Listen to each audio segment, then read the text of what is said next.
नमस्कार, सारा प्रणाम। मैं हूं अरुण कौशिक और आप देख रहे हैं क्राइम रिपोर्ट, अपराध जगत का डेली पर्दाफाश। इससे पहले कि अपराध जगत की खबरों के साथ आगे बढ़ें, सबसे पहले नजर डाल लेते हैं आज की सुर्खियों पर। हत्या चढ़ा बिस्किट गैंग। बिस्किट में नशा मिलाकर लूटता था मुसाफिरों को। नाले से मिली नवजात की लाश। आखिर क्यों? सबूत मिटाने में जुटा था नेता। और बेटी से रेप के आरोप में धरा गया कानून का रक्षक। सालों से कर रहा था बेटी की अस्मत से खिलवाड़। अब नजर डाल लेते हैं अपराध जगत की खबरों पर। किसी अनजान की दी हुई खाद्य सामग्री ना खाएं, किसी अपरिचित से दोस्ती ना गांठें। ऐसे ना जाने कितने वाक्यों पर हमारी नजर पड़ती है सफर के दौरान, पर हम यह मानकर उन सलाहों को दरकिनार कर देते हैं कि ऐसी बातें तो बस आदतन लिखी जाती हैं। हमें इन वाक्यों का मतलब तब समझ आता है जब हम लूट पीट चुके होते हैं।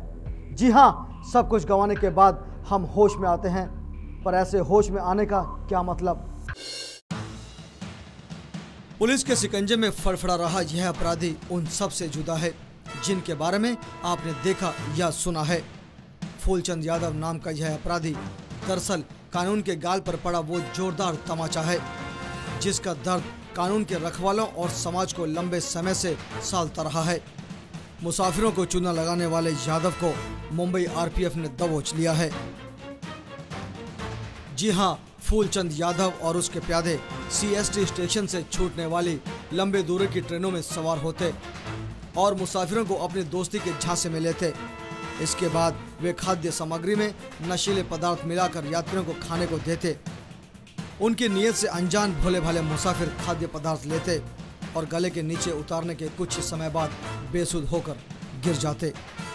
उनके बेसुध होते ही गिरोह के प्यादे उनका माल असबाब बटोरकर ट्रेन से चुपके से उतर जाते।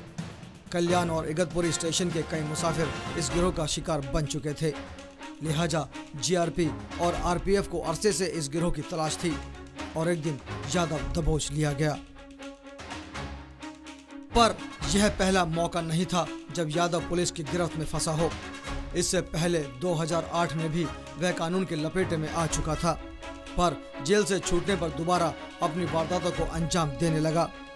अब पुलिस फूलचंद यादव के गिरोह के दूसरे प्यादों की धरपकड़ में भी जुट गई है। कल्याण से सुदाम गंगाव ने क्राइम डेस्क, समय, मुंबई। स्थानीय नेताजी को एक वारदात की खबर मिली, जिसके बाद दल बल के साथ नेताजी मौके पर पहुंचे और नाले में पड़ी नवजात की लाश को दफनाने का हुक्म सुना दिया। ना पुलिस ना कानून, बस फटाफट इंसाफ, और लाश दफन कर दी गई। हाँ, ये बात अलग है कि नवजात की लाश नहीं बल्कि कानून को दफन करने की कोशिश की गई। मामले की भनक पुलिस को लगी और वह हरकत में आई, पर सवाल वही है, समाज का रहबर कैसे इस तरह की गलती कर बैठा?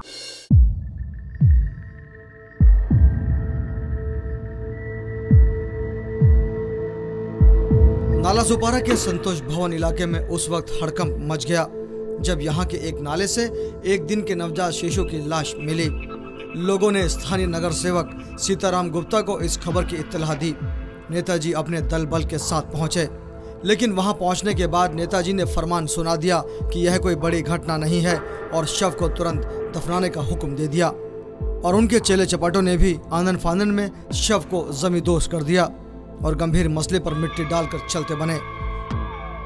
पुलिस आने से पहले नगर सेवक आया था, उनका पीए आया था साथ में। उन्होंने देखा, बोला ले जाके इसको दफन कर दो, जो हो गया तो हो गया। चूंकि मामला रहस्यमय मौत का था, भले ही नवजात शिशु का ही क्यों ना हो, मामला पुलिस थाने तक तो पहुंचना ही चाहिए था। लेकिन सीताराम गुप्ता ने पुलिस को गुमराह किया। उड़ती उड़ती खबर पुलिस तक भी पहुंची। पुलिस अधिकारी अपनी फौज के साथ उस जगह पर जा पहुंचे जहां शव को दफनाया गया था। सैकड़ों लोगों की मौजूदगी में पुलिस ने शिशु के शव को कब्र से बाहर निकाला और शव को पोस्टमार्टम के लिए भेज दिया। पुलिस ने मामला दर्ज कर लिया और उन परिजनों की तलाश में जुट गई जिन्होंने नवजात को नाले में फेंका था। साथ ही पुलिस ने स्थानीय अस्पतालों, क्लिनिकों और दाइयों से भी पूछताछ शुरू कर दी है ताकि यह पता लगाया जा सके कि शिशु किसके घर में जन्मा था। लेकिन क्या पुलिस उस स्थानीय नगर सेवक सीताराम गुप्ता की भूमिका की भी जांच नहीं करेगी, जिसने पूरे मामले को रफा दफा करने में अहम भूमिका निभाई? नालासोपारा से प्रसन्नजीत इंगले, क्राइम डेस्क, समय, मुंबई। कल तक अपने गुनाह को छुपाने के लिए जो रात के अंधेरे या किसी सुनसान इलाके का सहारा लेते थे, वे आज इतने बेखौफ हो गए हैं कि संगीन से संगीन गुनाह को अंजाम देने के बाद खम ठोकर अपनी करतूत का पूरा सबूत सार्वजनिक जगह पर छोड़ रहे हैं। पुलिस के वजूद के परखचे उड़ाने वाली ऐसी ये खबर टिटवाला से आई है। प्लास्टिक के बैग में मिली युवती की लाश टिटवाला पुलिस के लिए पहेली बन गई है, क्योंकि युवती की हत्या करने के बाद चेहरे को इतनी बेरहमी से कुचल दिया गया कि उसकी शिनाख्त तक नहीं हो पा रही है। लिहाजा पुलिस ने आसपास के इलाकों के पुलिस थानों में युवती की शिनाख्त के लिए संदेश भेज दिए हैं। पुलिस का दावा है कि एक बार अगर लाश की शिनाख्त हो जाए तब हत्यारे जल्द ही उनकी गिरफ्त में होंगे। इन्फॉर्मेशन दी दलित सिंधी आदमी ने कि उनके बिल्डिंग के बाजू में एक गोनी में, प्लास्टिक गोनी में एक लाश पड़ी है और उसके गोनी में से दोनों पाँव उसके बाहर आ रहे हैं। तो ऐसी जैसे हमको खबर मिली, मैं मेरे जो स्टाफ है, मेरे अधिकारी सब स्टाफ के साथ हम इधर आए तो गोनी खोल के जब देखा तो उसमें करीबन एक 28 ईयर्स की महिला, अननोन महिला है, उसकी लाश उसमें पाई गई। उसके लाश के साथ साथ उसके कपड़े भी जो है, जो डेली जिसके कपड़े है, सलवार कमीज वगैरह, तो वो भी इसके साथ कपड़े थे और उसके गले के ऊपर एक लिगेचर गला दबाया जैसा लगता है, तो उसका मार्क। गौरतलब है कि 2 दिन पहले कल्याण मुरबाड रोड पर सीमा रिसोर्ट के नजदीक साई महल बिल्डिंग में प्लास्टिक के एक बैग में युवती की लाश मिली थी। फिलहाल पुलिस युवती की शिनाख्त और हत्यारों के सुराग जुटाने में एड़ी चोटी का जोर लगा रही है। टिटवाला से सुदाम गंगावणे, क्राइम डेस्क, समय, मुंबई।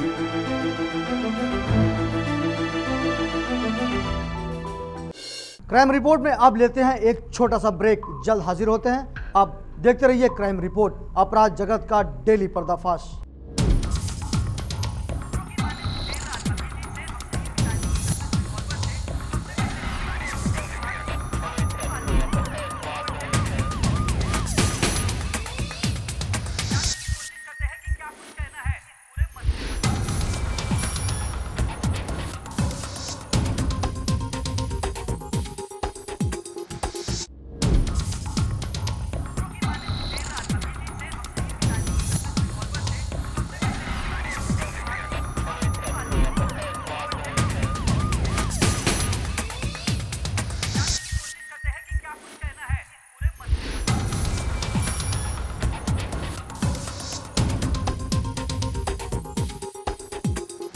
क्राइम रिपोर्ट में आपका एक बार फिर स्वागत है।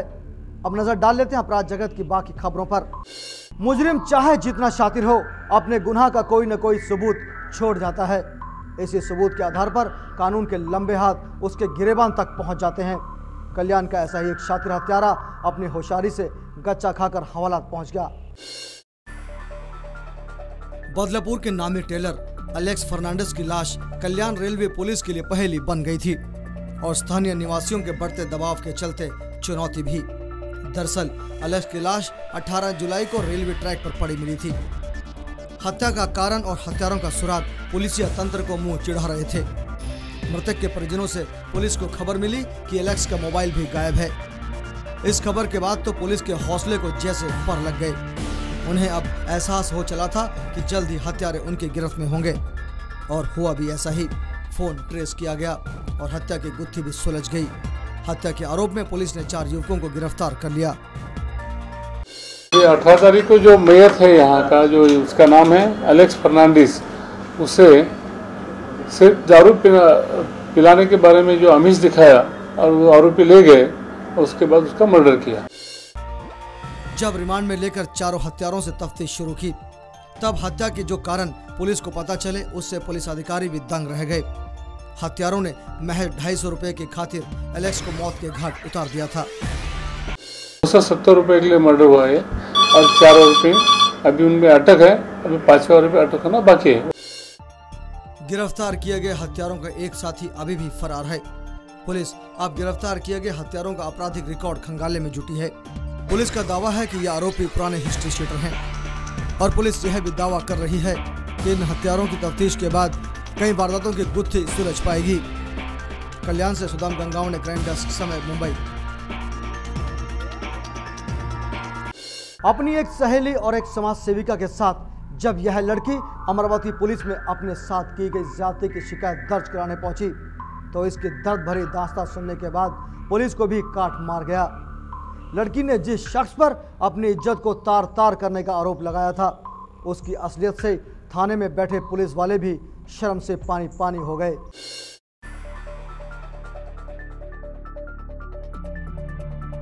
अमरावती पुलिस शर्मसार है। जी नहीं, अपराधियों पर नकेल कसने में अपनी विफलता के लिए नहीं, बल्कि अपने एक जांबाज की करतूत से, और करतूत भी ऐसी जिसे सुनकर वहशत भी मुंह छिपा ले।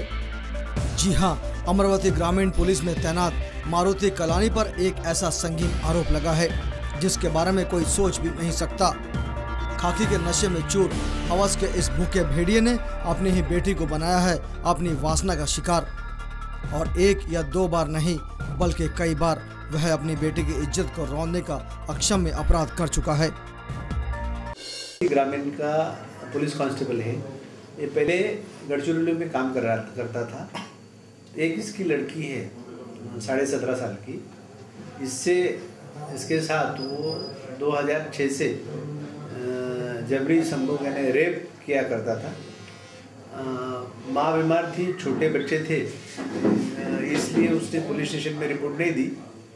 अब ज़्यादा तकलीफें बढ़ गई तो शराब पी के आता था और वो इच्छा प्रकट करता था, इसलिए कल रात में फिरियादी चंचल इसने पुलिस स्टेशन को रिपोर्ट दी। पुलिस स्टेशन फ्रेजरपुरा अमरावती में 376 IPC के तहत ऑफेंस रजिस्टर हुआ है। कांस्टेबल मारुति को अरेस्ट किया गया। अमरावती से पहले कलानी गढ़चिरौली में पोस्टेड था। वहीं एक हादसे में पत्नी गंभीर रूप से जख्मी होकर अस्पताल पहुंच गई। घर का सारा कामकाज जवान हो रही लड़की करने लगी। पहले कलानी की बुरी नज़र अपनी बेटी पर पड़ी, इसके बाद उसने उसकी अस्मत को रौंदना शुरू कर दिया। फिर तो यह उस बदकिस्मत के लिए रोज रोज की बात हो गई। कलानी की पत्नी अस्पताल से लौटी, पर हवस के भूखे भेड़िए ने अपनी बीवी की मौजूदगी में भी न सिर्फ अपनी बेटी से संबंध बनाए, बल्कि इस संबंध का विरोध करने पर मां बेटी की खूब पिटाई भी की। 4 साल से अत्याचार सहते सहते बुरी तरह टूट चुकी बेटी ने एक दिन अपनी एक सहेली को दर्द भरी कहानी सुनाई, और सहेली ने एक समाज सेविका को साथ लेकर पुलिस का दरवाजा खटखटाया। जब अतिरेक हो गया और वो अभी 10वीं में है, उसमें थोड़ी समझदारी आई। फिर सहेली है उसकी गेड़ा मुल के, उससे चर्चा की। फिर एक सोशल वर्कर है लेडी, उससे चर्चा की। फिर उसने हिम्मत जुटा के पुलिस स्टेशन आई, तब ये ऑफेंस रजिस्टर हुआ। पुलिस ने मामले की गंभीरता को देखते हुए न सिर्फ शिकायत दर्ज की, बल्कि रिश्ते को कलंकित और भरोसे को चूर चूर करने वाले बलात्कारी पिता को सलाखों के पीछे धकेल दिया। पर देखना अब यह है कि कानून इस बलात्कारी बाप को कितनी सख्त सजा देता है। अमरावती से कृष्ण लोखंडे, क्राइम डेस्क, समय, मुंबई।